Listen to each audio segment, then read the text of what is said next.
शहीद हुए, हताहत हुए, घायल हुए, उन सबको भी हमारी बहुत बहुत भावभीनी श्रद्धांजलि। मैं इस श्रद्धांजलि का क्रम जो है डेट के हिसाब से कर रहा हूँ, तो सभी जितने भी हमारे शहीद हैं वो हमारे लिए सर्वोपरि हैं, माननीय हैं, आदरणीय हैं, पूजनीय हैं। साथियों, पिछले तकरीबन 1 महीने के अंदर जिस तरह से मुश्किल दौर से हमारा देश गुजरा है, 22 अप्रैल के जो पहलगाम का हमला हुआ, उसके बाद जो बिल्डअप हुआ, कांग्रेस पार्टी, पूरी ऑपोजिशन ने एकजुटता दिखाते हुए सरकार के पीछे अपना पूरा का पूरा वजन डाल दिया और सरकार को कहा कि हम आपके साथ हैं। जो भी इन टेररिस्ट और आतंकी हमलों के जो आका हैं, वो कहीं भी बैठे हो, चाहे वो कोई भी हो, चाहे वो पाकिस्तान हो, हर एक आदमी को सबक सिखाना जरूरी है और हम आपके साथ हैं। कांग्रेस वर्किंग कमेटी की 3 बैठकें हुई, उन्होंने एक स्वर में एक ही रेजोल्यूशन किया कि हम लोग आपके साथ हैं, जो भी फैसला करोगे हम आपके साथ हैं। उसके बाद सरकार ने ऑपरेशन सिंदूर लॉन्च किया, हम सब ने उसको बहुत सराहा। मिलिट्री को जो ऑब्जेक्टिव दिए गए, 9 टारगेट्स को ध्वस्त करने के, 6 और 7 की रात को उन्होंने बखूबी उसको अंजाम दिया और कमाल तरीके से जो प्रिसीजन स्ट्राइक किया, मिसाइल से, जहाजों से और जमीनी गोलाबारी से एलओसी के ऊपर जिस तरह से स्ट्राइक किया, और उसके बाद खासकर जो भावलपुर और मुरीद के कैंप्स जो हैं उनको उड़ाने का काम किया, उसके लिए सारे देश ने उनकी सराहना की। लेकिन पाकिस्तान ने उसके साथ जो काउंटर अटैक किया, काउंटर ऑफेंसिव लॉन्च किया, उस काउंटर ऑफेंसिव के बाद जो हमारी एयर डिफेंस प्रणाली जो तैयार की गई थी बहुत समय से, जिसके 6 लेयर्स हैं, शोल्डर फायर से लेके surface to surface, surface to air, जिस तरह के हमारे रेडार्स थे, इलेक्ट्रोमैग्नेटिक स्पेक्ट्रम ने जिस तरह से काम किया, हमारे आर्मी एयरफोर्स ने जबरदस्त तरीके से जो डिलीवरी की है, जो उनको ऑब्जेक्टिव दिया वो 100% अचीव किया गया। और इस आतंकवाद के खिलाफ लड़ने की लड़ाई के अंदर हम सब लोग, आप लोग सब देश के साथ थे, सरकार के साथ थे। लेकिन जब हम जीत रहे थे, पाकिस्तान के ड्रोन अटैक, पाकिस्तान की मिसाइल अटैक और पाकिस्तान के तरह तरह के, तमाम तरह के गोला बारूद के जो अटैक हो रहे थे हमारे लाइन ऑफ कंट्रोल, जो कि ऊपर स्कार्दू से लेकर नीचे पुंछ, रजौरी, अखनूर तक आती है, और फिर उसके बाद आईबी पठानकोट से चालू, कठुआ, सांबा, पठानकोट, अमृतसर, गंगानगर, बीकानेर, जैसलमेर और नीचे भुज, नलिया, वहां तक हमारी पूरी की पूरी आईबी और एलओसी पूरी तरह से एक्टिवेटेड थी। फौज तैयार थी और फौज ने उनके सारे के सारे जितने भी हमले थे उनको नाकाम कर दिया। हमने उसको देखा, और आप में से कई टीवी चैनल तो ऐसे हैं जिन्होंने मेरे ख्याल से 9 और 10 की रात को शायद किसी ने इस्लामाबाद पे कब्जा कर लिया था, किसी ने लाहौर पे कब्जा कर लिया था और किसी ने शायद कराची के ऊपर भी कब्जा कर लिया था। तो ये माहौल था पूरे देश का। सुबह 10 बजे जो प्रेस कॉन्फ्रेंस हुई मिनिस्ट्री ऑफ फाइनेंस की, मिनिस्ट्री ऑफ डिफेंस की, जो हमारी लेडी ऑफिसर्स हैं, और साथ साथ जो फॉरेन सेक्रेटरी हैं मिस्री साहब, इनकी जो बॉडी लैंग्वेज थी वो ऐसी थी कि जैसे आज हम बहुत कुछ डिलीवर करने वाले हैं। 4था दिन था लड़ाई का। लेकिन अचानक शाम होते होते हम सबके चेहरे धूमिल पड़ते चले गए और अचानक सीज फायर का अनाउंस हुआ। और इस सीज फायर जिन हालातों में अनाउंस हुआ है, और सीज फायर अनाउंस होने से पहले आधा घंटा पहले यूएस प्रेसिडेंट ट्रंप कहते हैं कि हमने सीज फायर जो है दोनों देशों में करवा दिया है। और जो तरीका उसके लिए अपनाया गया कि भारत की नहीं 10,000 किलोमीटर दूर अमेरिका की धरती से ये सीज फायर अनाउंस हुआ, ये हमारे लिए शर्म की बात थी। देश एकजुट था इस पूरे हालात में, लेकिन सरकार ने लोगों के दिलों का, लोगों के जज्बातों का सौदा किया और अचानक हमारे ऊपर यह सीज फायर थोप दिया। हम इस पूरे प्रकरण में 22 अप्रैल से लेके और 10 तारीख को सीज फायर होने तक हम लोग जो फौजों ने कार्रवाई की है उसको सैल्यूट करते हैं, उनकी वीरता को, शौर्य को, पराक्रम को नमन करते हैं, सलाम करते हैं। और ये फौज, भारतीय फौज वर्ल्ड की नंबर 1 फौज थी। ये उन्होंने एक बहुत ही बेहतरीन जिस तरह से उदाहरण दिया इन ऑपरेशंस के अंदर, उसके लिए हम उनको सैल्यूट करते हैं। लेकिन उसके बाद अब क्योंकि ऑपरेशन सिंदूर को रोक दिया गया है, पोस्टपोन कर दिया गया है, अलग अलग भाषाएं बताई जाती हैं इसके बारे में, लेकिन जब यह रुक चुका है ऑपरेशन सिंदूर फिलहाल के लिए, टेम्परेरीली अगर रुक चुका है, तो आज हमें जरूरत है आंकलन करने की कि क्या इस दौरान हमने क्या खोया और क्या पाया। और इसके लिए सवाल सरकार को देने पड़ेंगे, सरकार को ये सवाल देने पड़ेंगे, अकाउंटेबिलिटी फिक्स करनी पड़ेगी, जिम्मेदारियां लेनी पड़ेंगी कि इस हमले के जिम्मेदार कौन। तो साथियों, इस सारी चीज को देखते हुए हम लोगों ने, कांग्रेस पार्टी ने फैसला किया कि हम लोगों के बीच में जाएंगे।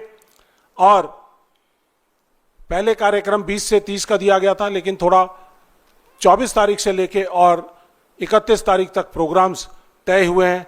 जय हिंद सभा, हम सब लोगों के बीच में, भारतवासियों के बीच में जाएंगे। पहले फेज के अंदर 16 शहर चुने गए हैं और जय हिंद सभाएं वहां पर की जाएंगी।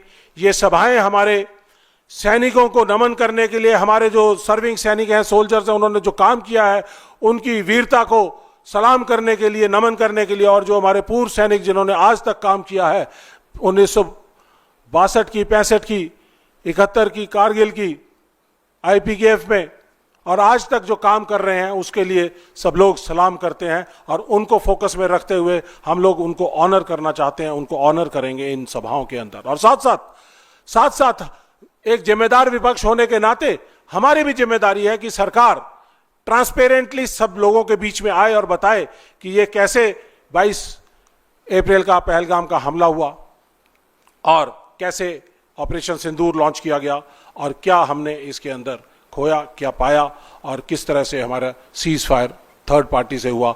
और इसके साथ साथ जो एक्सटर्नल अफेयर मिनिस्टर हैं, जिन्होंने जिस तरह से उनकी बयान आया, मैं अब एक एक करके हर चीज के ऊपर करूंगा।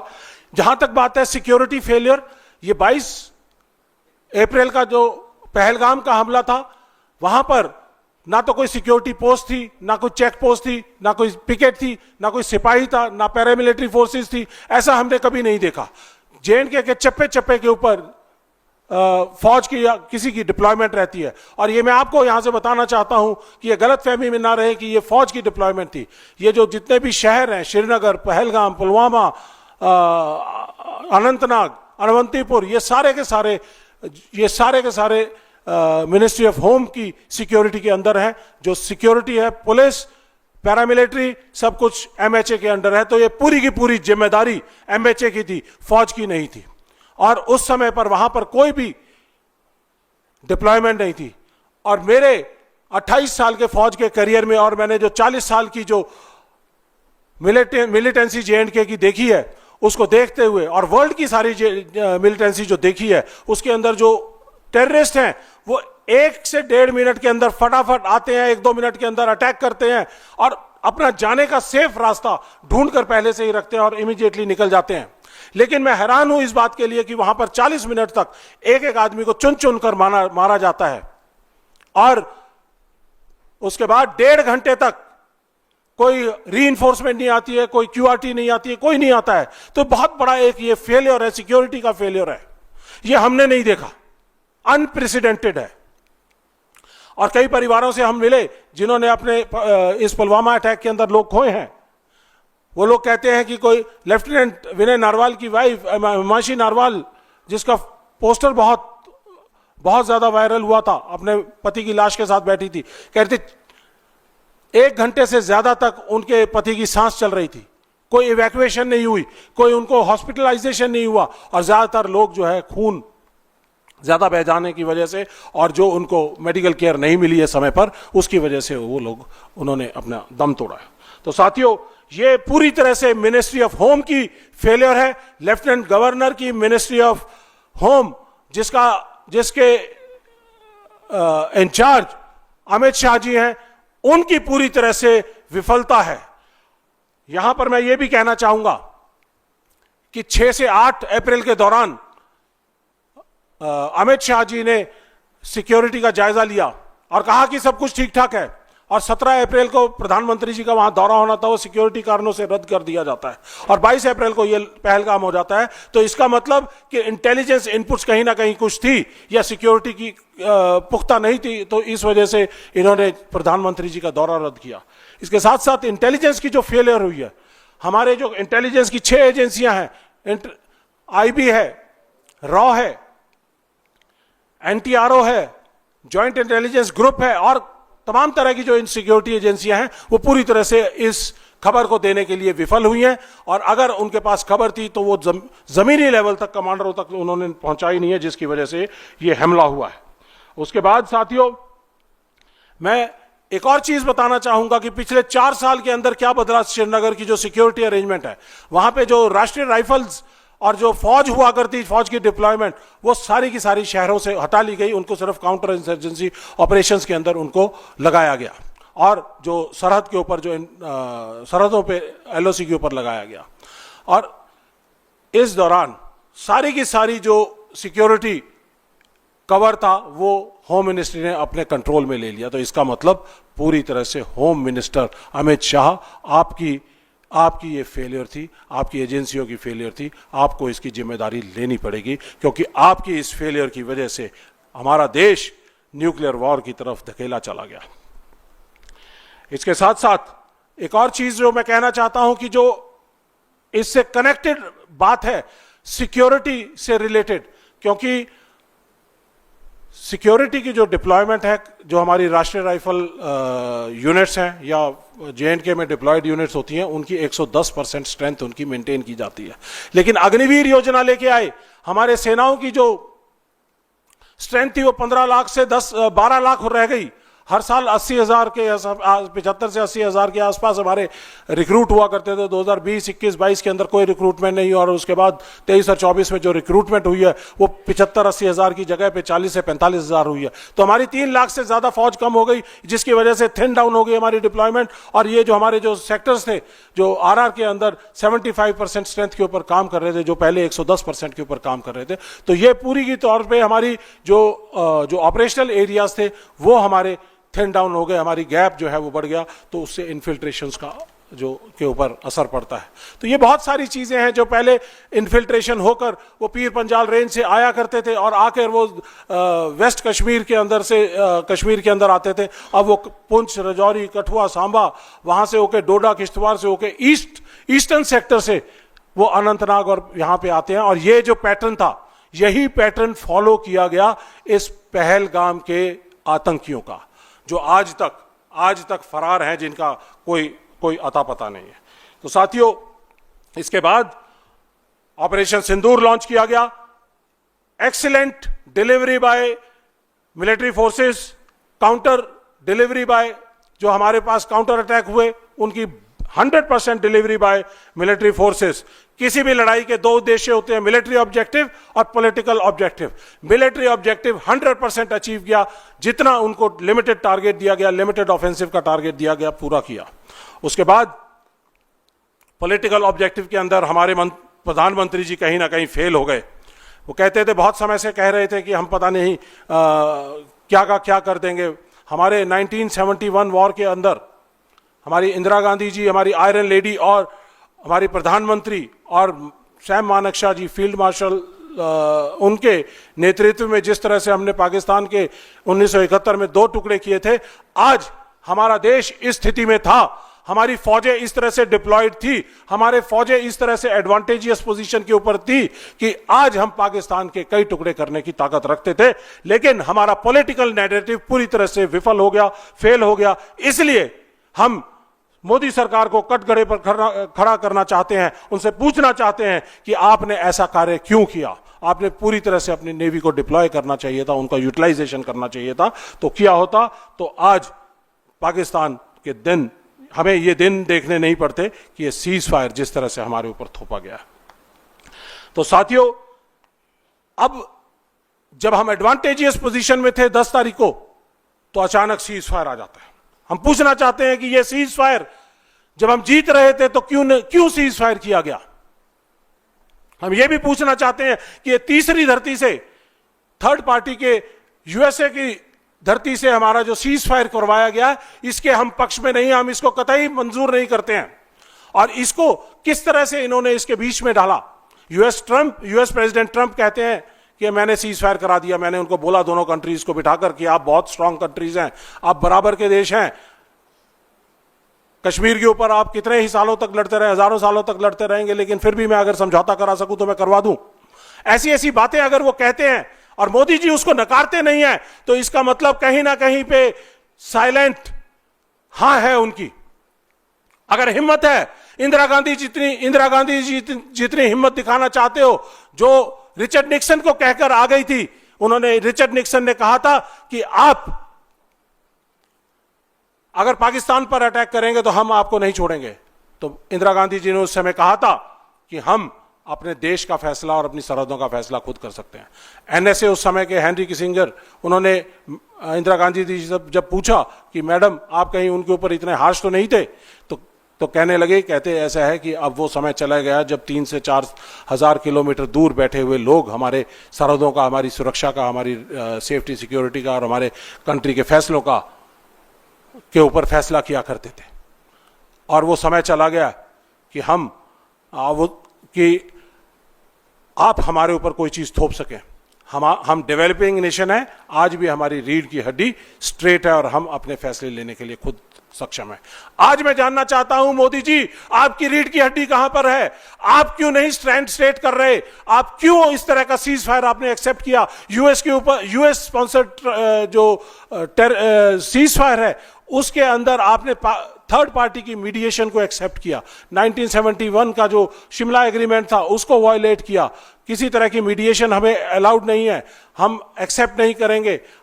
ये पाकिस्तान के बीच में और हिंदुस्तान के बीच में J&K एक बायलैटरल मसला है, हम क्यों इसको एक्सेप्ट कर रहे हैं? तो ये हम आपसे सीधे सीधे सवाल करना चाहते हैं कि क्या आपने हमारे देश के जो बायलैटरल मसले थे उसके अंदर थर्ड पार्टी की जो इंटरफेरेंस है उसको बर्दाश्त किया? मोदी जी, आप यूएस प्रेसिडेंट ट्रंप की बार बार कहने, 5-6 बार वो धरती से, आकाश से, जहाज से और सऊदी अरेबिया में ट्रेडर्स के सम्मेलन के अंदर बैठकर वो कहते हैं कि मैंने कहा कि लेट्स डू सम ट्रेड। आप हमारे देश के महिलाओं के सिंदूर का, ऑफ सिंदूर नाम रखा गया था, ऑफ सिंदूर का, जो महिलाओं की ताकत होती है और पुरुषों का रक्षा कवच होता है, उसका आपने सौदा किया। यह हमें कतई मंजूर नहीं है, देश के लोगों को कतई मंजूर नहीं है। यह हम लोगों के बीच में लेकर जाएंगे, क्योंकि आपने हमारे को और पाकिस्तान को एक ही तराजू के अंदर तुलवा दिया। पाकिस्तान जो फेल्ड स्टेट है, रोग स्टेट है, और वर्ल्ड का जहां जहां पे भी टेरर जहां से पनपता है तो उसका एपी सेंटर वहां दिखाई देता है। तो इसलिए मैं ये कहना चाहूंगा आपको कि आपने हमारे देश की मान और मर्यादा को कम करने का काम किया है, वो हमें कतई एक्सेप्टेबल नहीं है। क्योंकि भारत देश इस समय पे चौथी बड़ी इकोनॉमी है और वर्ल्ड की सबसे बड़ी और सबसे ताकतवर सेना का मालिक है। आप इंदिरा जी जितनी ताकत दिखाइए और यूएस प्रेसिडेंट ट्रंप को कहिए कि आपने मीडिएशन नहीं कराई, हमें मीडिएशन मंजूर नहीं है, हमें ये सीज फायर आपके द्वारा कराया हुआ मंजूर नहीं है, हम अपने फैसले खुद लेंगे। तो उस दिन मोदी जी हम आपको कहेंगे कि आपके अंदर भी सही रीढ़ की हड्डी है। इसके बाद एक्सटर्नल अफेयर मिनिस्टर हमारे देश के, वो कहते हैं कि at the start of operations we informed our counterparts, कि हमने अपने काउंटर पार्ट्स को इन्फॉर्म किया कि हम मिलिट्री टारगेट्स को हिट कर रहे हैं, टेररिस्ट टारगेट्स को हिट कर रहे हैं, मिलिट्री एस्टेब्लिशमेंट या किसी को भी हिट नहीं करेंगे, तो आप दूर रह सकते हैं। लेकिन उन्होंने ऐसा नहीं, हमारी एडवाइस नहीं मानी। तो मैं external affair minister S Jaishankar ji से सीधे सीधे सवाल करना चाहूंगा कि जब हमारी देश की सेनाएं लड़ रही थी, जब हमारे जहाज उनके ऊपर अटैक करने के लिए जा रहे थे, जब हमारे एलओसी के ऊपर फायरिंग चल रही थी, हमारी मिसाइल जाने को तैयार थी, आपने स्टार्ट ऑफ ऑपरेशन का मतलब यह है कि 1:05 पे अगर ऑपरेशन स्टार्ट हुआ है तो आपने एट स्टार्ट ऑफ ऑपरेशन उनको बता दिया कि हम आ रहे हैं। इसका मतलब क्या हुआ कि आपने उनकी इलेक्ट्रोमैग्नेटिक जो रेडार्स हैं, एयर डिफेंस है, उनको सबको सचेत कर दिया। आपने हमारे मिशन पायलट्स को खतरे में डाल दिया। अगर उनको 9 ऑब्जेक्टिव्स मिले थे, उन्होंने बढ़िया तरीके से उनको परफॉर्म किया, लेकिन आपने तो उनके पीठ में छुरा घोंपने का काम किया। यह हमें कतई मंजूर नहीं है और इसके लिए हमें पूरी की पूरी सवाल खड़ा करते हैं और हम जानना चाहते हैं एक्सटर्नल अफेयर मिनिस्टर से कि ये आप बताइए कि आपने हमारे देश के सैनिकों के साथ ये धोखा क्यों किया। अगर राहुल गांधी जी पूछते हैं, सही पूछ रहे हैं, पूछते हैं एक्सटर्नल अफेयर मिनिस्टर से कि अगर आपने ये बताया है तो ये बताइए कि इस डाइवर्जेंस ऑफ इंफॉर्मेशन जिसके अंदर सीक्रेसी, सरप्राइज, सब कुछ आपने लूज कर दिया है, तो इसकी वजह से हमें कितना नुकसान हुआ है, चाहे हमारे कोई सैनिक अगर मारे गए हैं या फिर हमारे जहाज या हमारा कोई भी सैयारा कोई अगर हमारा गिरा है, तो इसके मतलब यह है कि आप जिम्मेदार हैं, आपको बताना पड़ेगा। और साथियों, इसके साथ साथ मैं ये कहना चाहूंगा कि सरकार की जिम्मेदारी होती है कि सोल्जर्स को हौसला देकर, ताकत देकर, हथियार देकर लड़ाई के मैदान में उतारें। हमारे सोल्जर्स तैयार थे, लड़ रहे थे, लेकिन छातियों पे गोली खाने को तैयार थे, लेकिन उनको एक चीज का और गुमान होता है, विश्वास होता है कि हमारी सरकार पीछे से हमारी रक्षा करेगी, लेकिन आपने तो उनके रक्षा कवच को भेज दिया, उनको पीछे से उनको छुरा घोंपने का काम किया। तो उनकी लाइफ को डेंजर में डालने के लिए मैं आपसे सीधा सीधा सवाल करता हूं एक्सटर्नल अफेयर मिनिस्टर साहब। और इसके साथ साथ हम ये भी बताना चाहेंगे कि इस ऑपरेशंस के अंदर हमारा जो जिस तरह से इम्पैक्ट ऑफ अग्निवीर जिस तरह से हमारे इस दौरान में 20 लोग थे, जिनमें से ऑप सिंदूर के अंदर 11 लोग हमारे शहीद हुए, जिनमें से 2 अग्निवीर हैं और 1 अग्निवीर अभी 2 दिन पहले भी शहीद हुआ है। तो हम यहाँ से दोबारा से एक सवाल उठाना चाहते हैं कि आप ये जो अग्निवीर योजना है, उस अग्निवीर योजना में जिस तरह से हमारे सैनिकों के साथ भेदभाव हो रहा है, हमारे अग्निवीर और रेगुलर सैनिक के बीच में भेदभाव हो रहा है, राहुल गांधी जी, कांग्रेस पार्टी लगातार इस बात को उठा रही थी कि अग्निवीर योजना को बंद कीजिए और अग्निवीरों को रेगुलर करिए। तो आज ये जो ऑप सिंदूर के अंदर इस आतंकवाद के खिलाफ जो लड़ाई है, इस लड़ाई के अंदर जो हमारे साथी जो शहीद हुए हैं, उसमें रेगुलर सैनिक और अग्निवीरों में मैं जानना चाहता हूं कि और सवाल करना चाहता हूं कि उनके बीच में कोई भेदभाव नहीं होना चाहिए। शहादत होती है और उनकी जो कॉम्पनसेशन का मैकेनिज्म है वो भी सेम होना चाहिए। और इसके साथ साथ मैं ये भी कहना चाहता हूं, यहाँ पे इम्पैक्ट जो अग्निवीर के 2 आए हैं। पहला इम्पैक्ट तो यह है कि हमारा सिक्योरिटी की जो डिप्लॉयमेंट है वो थिन डाउन हो गई, क्योंकि सेना हमारी कम की संख्या बल कम हो गया। दूसरा तो ये जो रेगुलर सैनिक और इसका जो भेदभाव है, इसको आप दूर करिए। यहाँ से हम आपसे ये भी सवाल करना चाहते हैं कि आप देश के सैनिकों के साथ खड़े रहिए। देश का सैनिक आपकी तरफ देख रहे हैं, क्योंकि अभी ऑप सिंदूर मुझे लगता है कि फिलहाल के लिए रुका है। अगर आप जिस तरह से कह रहे हैं कि पोस्टपोन हुआ है, तो आने वाले समय में आपने जिस तरह से विश्वास जताया है डीजीएमओ पाकिस्तान के ऊपर कि एक डीजीएमओ की कॉल आ गई और उसके ऊपर आपने सीज फायर कर दिया, ऐसा नहीं होता। डीजीएमओ ये लाइन ऑफ कंट्रोल और इंटरनेशनल बॉर्डर का मामला था, इसके अंदर सरकार का डायरेक्ट फैसला होता है, डीजीएमओ का फैसला नहीं होता। आप डीजीएमओ के कंधे पर रखकर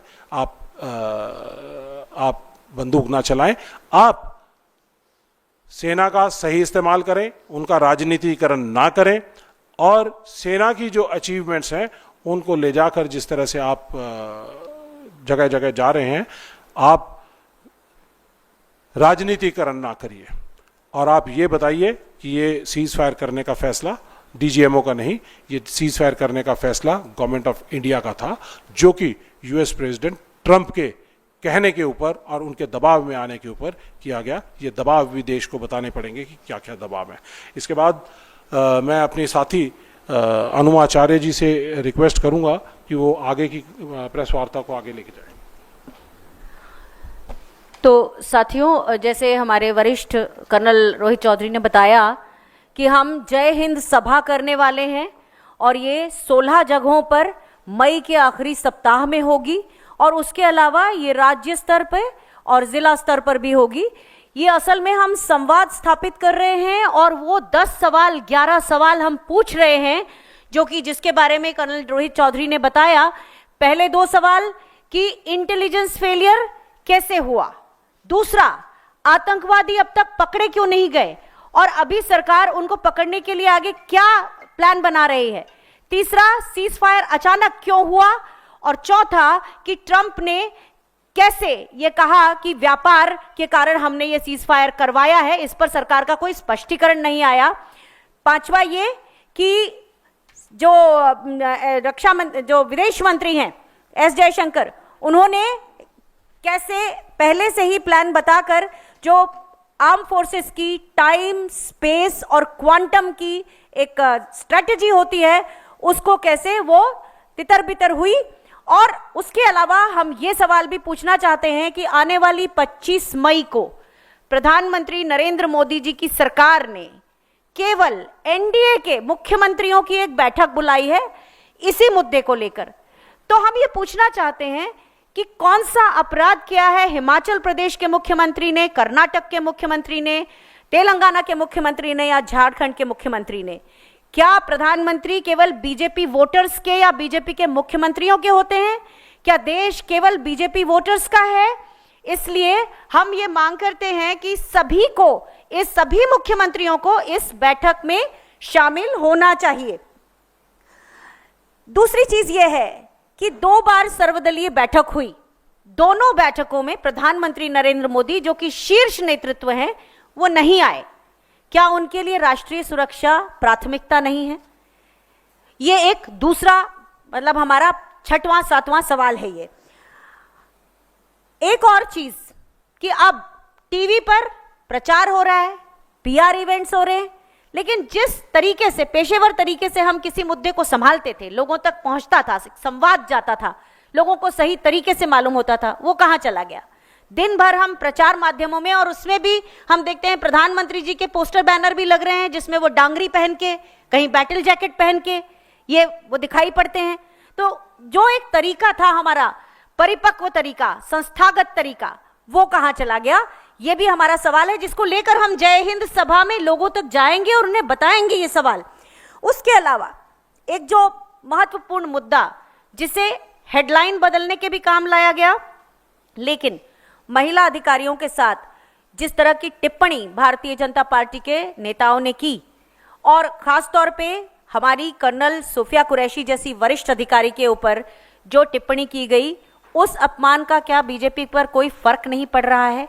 क्या वो अमर्यादित भाषा के कारण भारतीय जनता पार्टी अपने अंदर पार्टी में कोई अनुशासनात्मक कार्यवाही नहीं करेगी?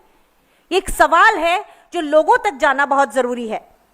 और बहुत दिनों से कांग्रेस अध्यक्ष श्री मल्लिकार्जुन खड़गे जी, राहुल गांधी जी नेता प्रतिपक्ष लगातार सरकार से इस मुद्दे पर संसद का विशेष सत्र बुलाने की बात कर रहे हैं और आज तक उसके बारे में कुछ सुना नहीं गया। तो ये कि इतने अहम मुद्दे पर संसद का एक विशेष सत्र बुलाने से, जिम्मेदारी से, उत्तरदायित्व से मोदी सरकार क्यों बचना चाहती है? ये हमारे सवाल हैं कि जो आपने सारे सुने, और ये सवाल हम अपनी जय हिंद सभाओं में लोगों के बीच जाकर करेंगे और लोगों से इसके बारे में पूरा उनको कम्युनिकेशन करेंगे, उनके साथ संवाद स्थापित करेंगे। तो यहाँ पे हम अपनी बात खत्म करते हैं।